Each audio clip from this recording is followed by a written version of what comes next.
Well, the grocery stores has them, CVS and Walgreens has them, Tidelands has them. And so we would love to have some. Any independent in South Carolina wants them. Nobody has them. No independent pharmacy in the state of South Carolina has vaccines.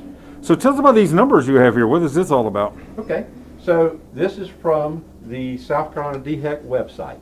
This is numbers on their website as of yesterday, February the 2nd. Every night, all people that give the COVID vaccine are supposed to send their data in, and then they mush it together, and out comes the numbers every day. So you can go to their website and follow this. It's very transparent.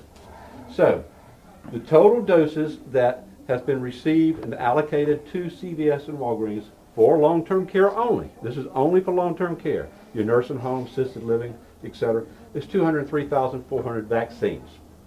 Out of those 203,000 vaccines, 48,156 vaccines have been stuck in their arms, the recipients, the people at the long-term care.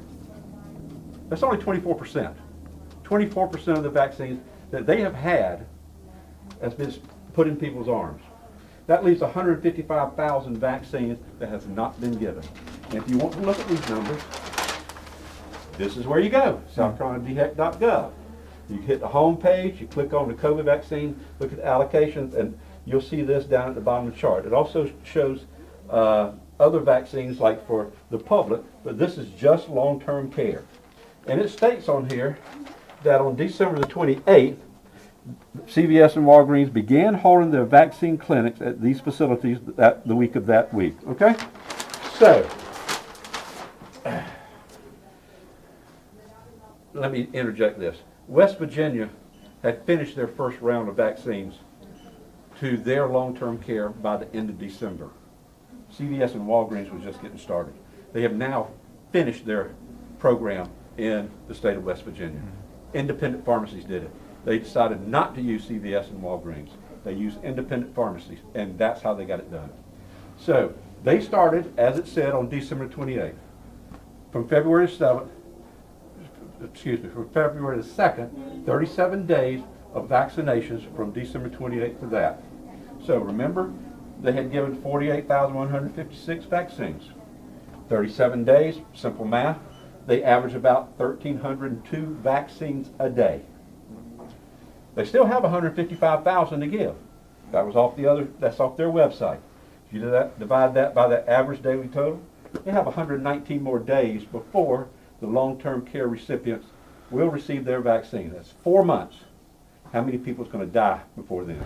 Let me ask you this. Why is it important that the independent pharmacists be allowed to do this? Is it because of the length of time it's taking? Absolutely. I mean, and the reason I'm asking that because starting Monday, there was announced today that the 65 and older group can start making appointments. So that's going to make the line even longer.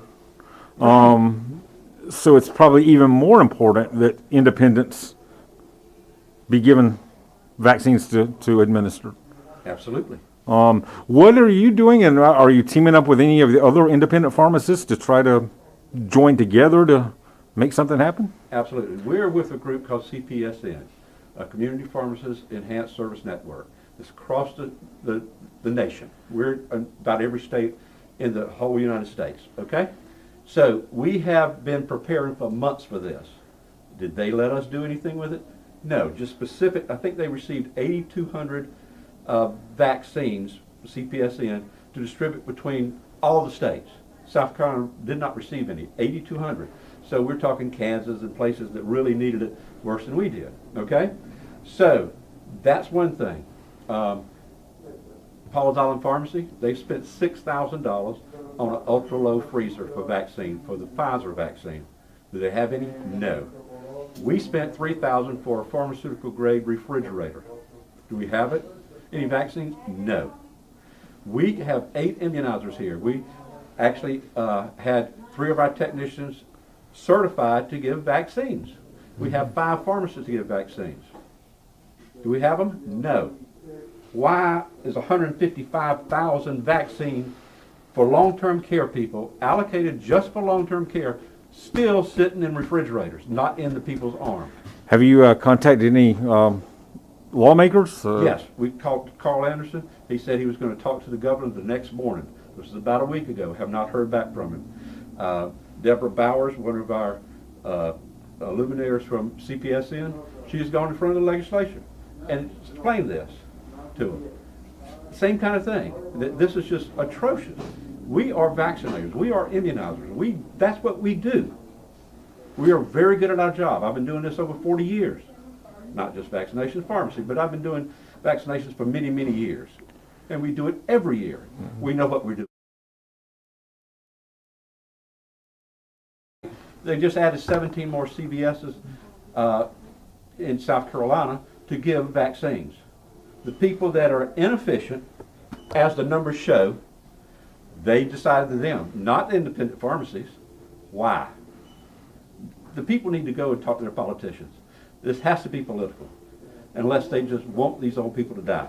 That I don't understand. I've even talked to the nursing homes. They're saying the same thing. They're sitting there waiting on vaccines. Some of the nursing homes in Georgetown, they didn't get their first vaccine until January the 22nd. Okay? West Virginia had already finished their first round by the end of last year. So we're still sitting here waiting for the second vaccine. My uncle passed away a couple of weeks ago from COVID. If he would have been in West Virginia, he may still be alive. So people, you got to get out there. You got to talk to your congresspeople. You have to talk to your representatives.